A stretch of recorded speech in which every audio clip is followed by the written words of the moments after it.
Now, before I get into the main topic of this video, which is going to be promo, I want to talk about what this video was originally about.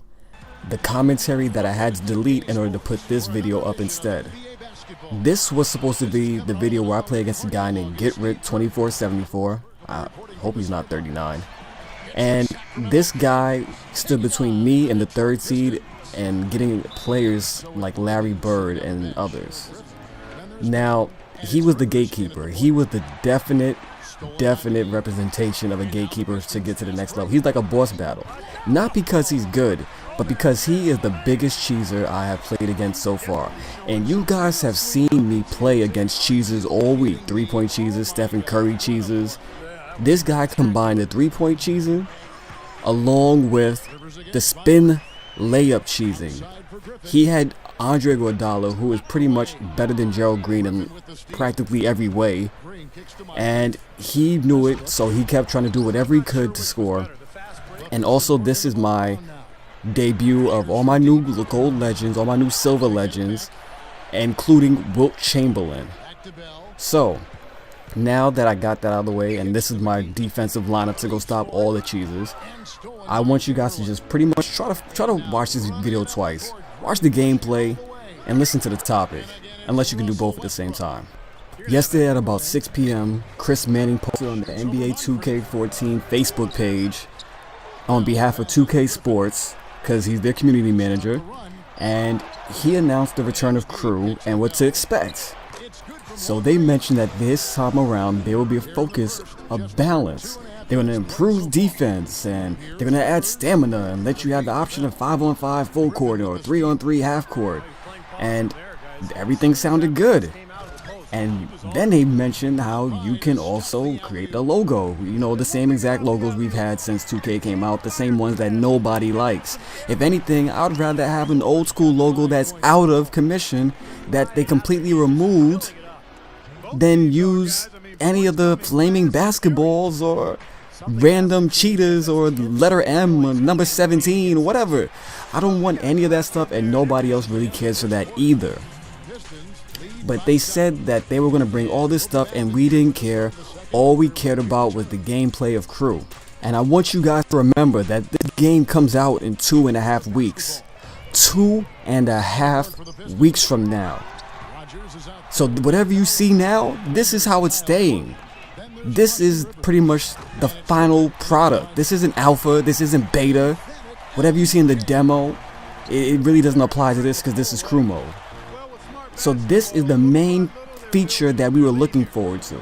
This isn't a new feature. We've had it before in 2K11, and I didn't have 2K10, but they said that game it was around in 2K10 also.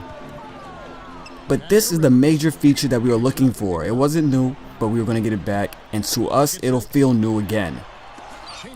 The problem now is they ruined it. It's not even new in terms of being Crew again, because this is literally just like Blacktop mode, except it's worse. Worse? How could it be worse with more people? I'll tell you. Because there's more people. Who wants to play a game to 21 with 5 people? Like seriously, think of it. Think about it. If we all distributed the ball evenly and one person took a 3-point shot, the most points anybody can have to be inside a fair, balanced team would be 5 points. Who wants to sit around with 4 of your friends and the most one of you guys can get without looking like a ball hog is 5 points? Let me say it again. 5 points. And then I find out later on that emphasis on defense and balance means that they're finally adding fatigue to Blacktop. But the problem with it is, as often and how aggressively people use the turbo button on 2K, what happens when you need to get your stamina back? What do? Are you going to tell me that if we're having a bad game, both teams, 3-on-3, right? We're all having a bad game, we're all wasting our stamina. What is the point of playing if there are 6 people with Gatorade symbols? We're not going to see any new highlight dunks. We're not going to see any flashy passes. There's no changes that can be made or adjustments on the fly to throw the other team off. There's no timeout breaks to discuss anything with your team.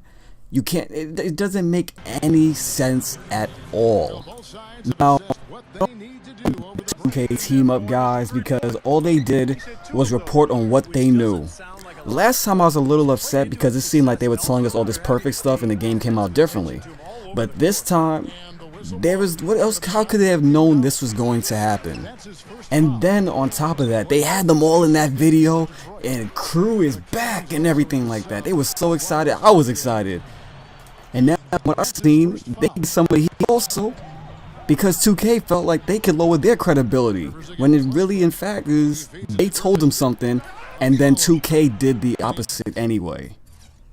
See, they needed this. NBA Live's coming back, and they're making it for next gen. That is the main focus. 2K has had their efforts divided between current gen and next gen.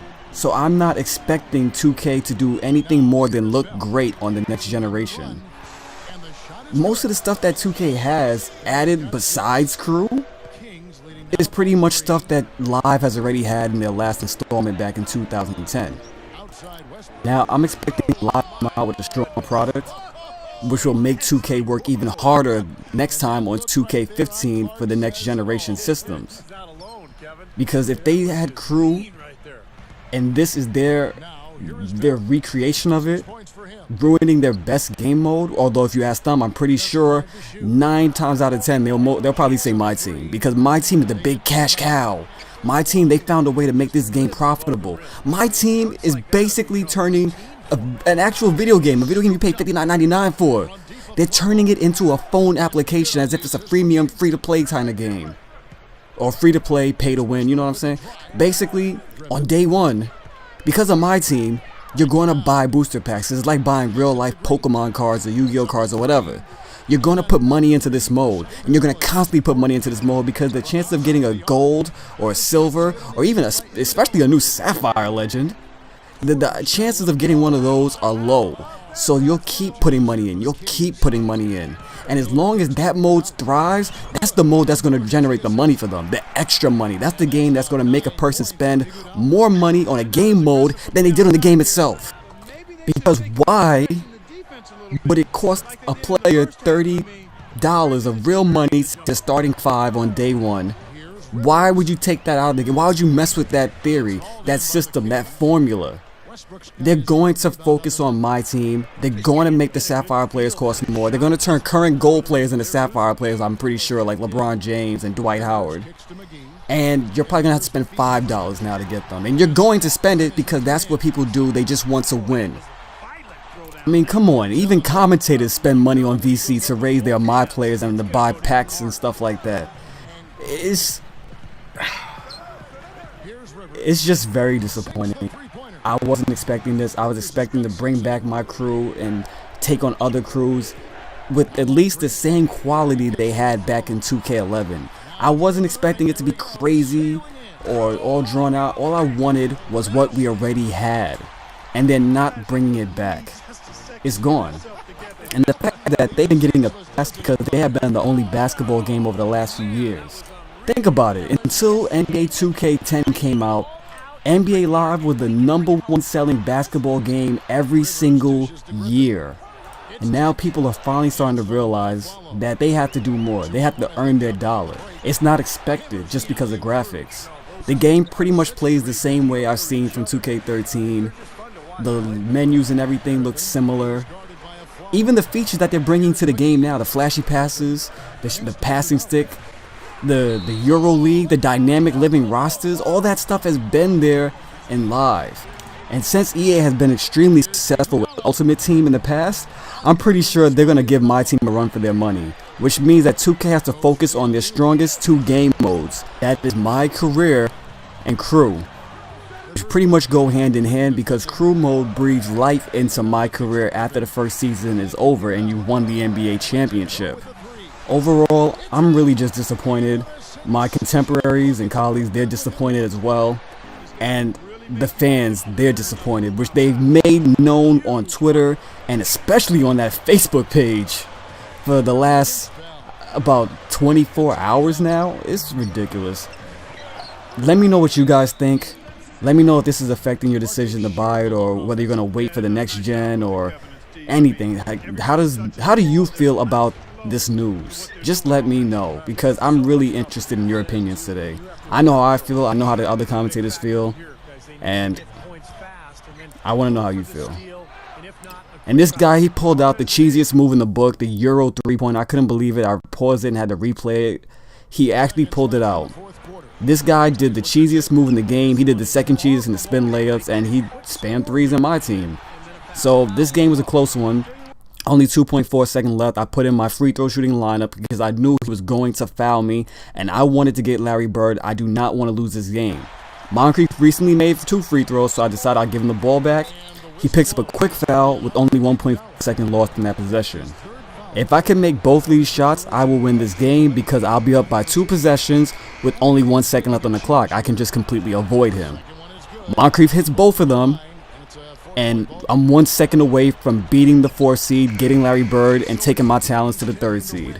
He didn't get a shot off. We win this game, and I'm excited. I got Larry Bird. I have a pretty stacked lineup thanks to all those packs, and I'm looking forward to what Gerald Green, Russell Westbrook, Wilt Chamberlain, Sidney Moncrief, and Blake Griffin plan on doing to the opposition next seed.